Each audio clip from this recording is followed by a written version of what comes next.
ಬೆಂಗಳೂರು ಅಭಿವೃದ್ಧಿ, ಬೆಂಗಳೂರು ಅಭಿವೃದ್ಧಿ, ಸಿಲಿಕಾನ್ ಖ್ಯಾತಿಯ ಬೆಂಗಳೂರು, ಸಿಲಿಕಾನ್ ಖ್ಯಾತಿಯ ಬೆಂಗಳೂರು ಒಂದೇ ಒಂದು ರಸ್ತೆನೂ ಕೂಡ ಇವತ್ತು ಸುಸ್ಥಿತಿಯಲ್ಲಿಲ್ಲ. ಒಂದೇ ಒಂದು ರಸ್ತೆನೂ ಕೂಡ ಸುಸ್ಥಿತಿ ಇಲ್ಲ. ಅಪಘಾತ ಜಾಸ್ತಿ ಆಗಿದೆ, ನಾಗರಿಕರ ಶೋಷಣೆ ಜಾಸ್ತಿ ಆಗಿದೆ, ನೈರ್ಮಲ್ಯ ಎಲ್ಲೂ ಕಾಣದೇ ಇಲ್ಲ. ಇವತ್ತು ಒಂದು ರೀತಿ ಖಾಲಿ ಖಜಾನೆಯಿಂದ ಈಗ ಬೆಂಗಳೂರಿನ ಅಭಿವೃದ್ಧಿ ಕುಂಠಿತ ಆಗಿದೆ. ನಮ್ಮನ್ನ ಹೇಳ್ತಾರೆ, ನಮ್ಮನ್ನು ಅವಾಗ ನಮ್ಮ ಸರ್ಕಾರ ಇದ್ದಾಗ ಅಮೇರಿಕಾದ ಪತ್ರಿಕೆಯಲ್ಲೂ ಕೂಡ ಏನು ಕಸದ ರಾಶಿ ಅಂತ ಹೇಳ್ಬಿಟ್ಟು ನಮ್ಮ ಮೇಲೆ ಆಪಾದನೆ ಮಾಡಿದ್ರು.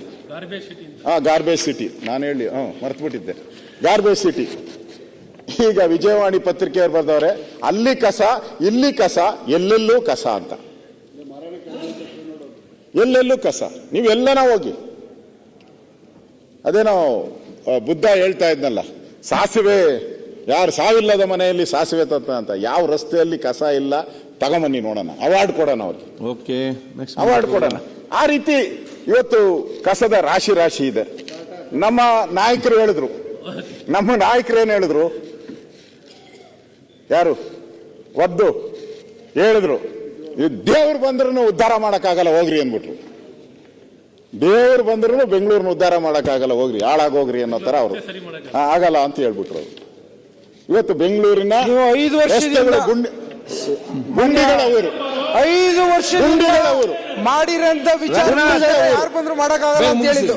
ಇನ್ನ ಬಿಜೆಪಿ 3 ವರ್ಷ ವ್ಯವಸ್ಥೆ ಬಗ್ಗೆ ಹೇಳಿರೋದು ಮಾಡಬಾರ್ದು. ನಾನು ನೆನ್ನೆ ಎಲ್ಲ ಫ್ರೀ ಆಗಿ ಬಿಟ್ಬಿಟ್ನಲ್ಲ ನಿಮ್ಗೆ. ನಿಮ್ಮವರೇ ಮಾತಾಡಿದ್ರು, ಅದೇ ಮಾತಾಡಿದ್ರು, ಎಲ್ಲರೂ ಮಾತಾಡಿದ್ರು. ಸುನಿಲ್ ಮಾತಾಡಿದ್ರು. ಇಲ್ಲಿ ಕತ್ತಲಲ್ಲಿ ಕೆಂಪೇಗೌಡ ಬಡಾವಣೆ, ಮಳೆಗಾಲಕ್ಕೆ ಮೊದಲು ಕಿಲ್ಲರ್ ಗುಂಡಿಗಳು,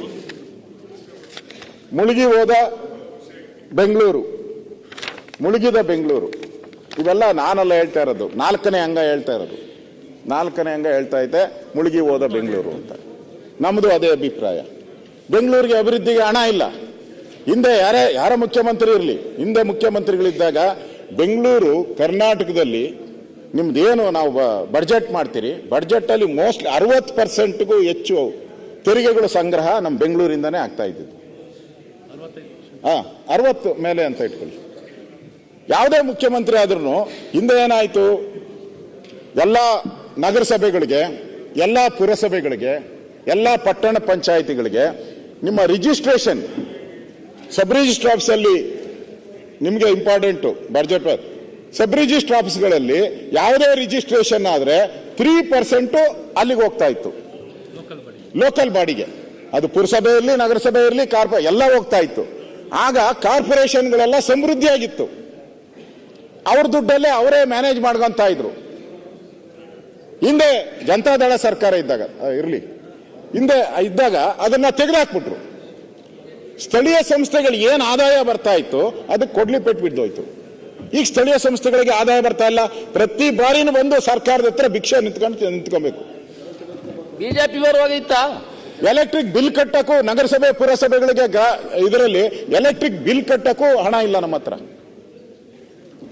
ಅದನ್ನ ದಯವಿಟ್ಟು ನಮ್ಮ ಉಪಮುಖ್ಯಮಂತ್ರಿಗಳು ಯೋಚನೆ ಮಾಡಿ, ಸ್ಥಳೀಯವಾಗಿ ಎಲ್ಲ ನಗರಸಭೆ ಇರ್ಬೋದು, ಯಾವುದು ಅಲ್ಲಿ ರಿಜಿಸ್ಟ್ರೇಷನ್ ಅಟ್ಲೀಸ್ಟ್ 1-2% ಆದ್ರೂ ಕೂಡ ಆ ಸ್ಥಳೀಯ ಸಂಸ್ಥೆಗಳಿಗೆ ಹೋದ್ರೆ ನಿಜಕ್ಕೂ ಆ ಸ್ಥಳೀಯ ಸಂಸ್ಥೆಗಳು ಅವರ ಸ್ವಂತ ಕಾಲ ಮೇಲೆ ನಿಲ್ಲೋಕೆ ಸಾಧ್ಯ ಆಗ್ತೈತೆ. ಆ ದೃಷ್ಟಿಯಿಂದ ಬೆಂಗಳೂರಿಗೆ ಇಷ್ಟೊಂದು ಆದಾಯ ಬರ್ತಕ್ಕಂಥ ಬೆಂಗಳೂರು, ಇಡೀ ವಿಶ್ವ ಬ್ರ್ಯಾಂಡ್ ಬೆಂಗಳೂರು ಅಂತ ಹೇಳ್ತಾರೆ. ಕೈಗಾರಿಕೆಗಳು ಕರ್ನಾಟಕಕ್ಕೆ ಬರಬೇಕು, ಬೆಂಗಳೂರಿಗೆ ಬರಬೇಕು ಅಂದ್ರೆ ಇಲ್ಲಿನ ವ್ಯವಸ್ಥೆಗಳೇನಿದೆ, ಅಭಿವೃದ್ಧಿ ಕಾರ್ಯಗಳು ಚಾಲನೆ ಆಗಬೇಕು. 2 ವರ್ಷ ಆಯಿತು, ಏನೂ ಇಲ್ಲ. ನಮ್ಮ ಕಾನ್ಸ್ಟಿಟ್ಯೂನ್ಸಿಗೆ 10 ಕೋಟಿ ಕೊಟ್ಟಿದ್ದಾರೆ. 10 ಕೋಟಿ ನನ್ನ ಕಾನ್ಸ್ಟಿಟ್ಯೂನ್ಸಿಗೆ. ನಾವು ಅಂದ್ರೆ ಬಸವರಾಜ ಬೊಮ್ಮಾಯಿಯವರಿದ್ದಾಗ ನನಗೆ ಹೇಳಿದ್ರು ಇದಕ್ಕೆ ಹಣ ಬಿಡುಗಡೆ ಮಾಡೋಕ್ಕೆ. ಹಿಂದೆ ಸರ್ಕಾರ ಏನು ಕೊಟ್ಟಿತ್ತು ಅದು ನಾನು ಲೆಕ್ಕ ಹೇಳಲ್ಲ. ನಾನಿದ್ದಾಗೆ ಬೈರ್ತಿ ಸುರೇಶ್ಗೆ 100 ಕೋಟಿ ಕೊಟ್ಟಿದ್ದೀನಿ. ಸಿದ್ದರಾಮಯ್ಯನವ್ರು ಫೋನ್ ಮಾಡಿದ್ರು, 100 ಕೋಟಿ ಕೊಟ್ಟಿದ್ದೀನಿ 1 ವರ್ಷಕ್ಕೆ. ನನಗೆ 10 ಕೋಟಿ ಕೊಟ್ಟಿದ್ದಾರೆ. ಅಂದ್ರೆ ನಾನು ಹೇಳ್ತಾ ಇರೋದು ಹಣ ಹೇಗೆ ಬರ್ತಾ ಇಲ್ಲ ಅಂತ, ನನಗೆ ಅಂತಲ್ಲ, ಎಲ್ಲ MLAಗಳು, ಕಾಂಗ್ರೆಸ್ MLA ಇರ್ಬೋದು, BJP ಇರ್ಬೋದು, ಯಾರೇ ಇರ್ಬೋದು, ಏನ್ ಬರ್ತಾನೆ ಇಲ್ಲ ಹಣ. ನಮ್ಮ ರಸ್ತೆಗಳೆಲ್ಲ ಹಾಳಾಗಿ ಹೊರಟೋಗಿದೆ, ಟ್ಯಾಪೆ ಹಾಕಕ್ಕೂ ಆಗ್ತಾ ಇಲ್ಲ. ಈಗ ಮತ್ತೆ ಮಳೆಗಾಲ ಬರ್ತಾ ಇದೆ, ಮಳೆಗಾಲ ಬರಕ್ ಮುಂಚೆ ನಾವು ಎಲ್ಲ ರಸ್ತೆಗಳನ್ನ ಡಾಂಬರೀಕರಣ ಮಾಡಬೇಕಾಗಿದ್ದು, ಅದು ಪದ್ಧತಿ. ಈಗೇನು ಮಾಡ್ತಾ ಇಲ್ಲ ನಾವು.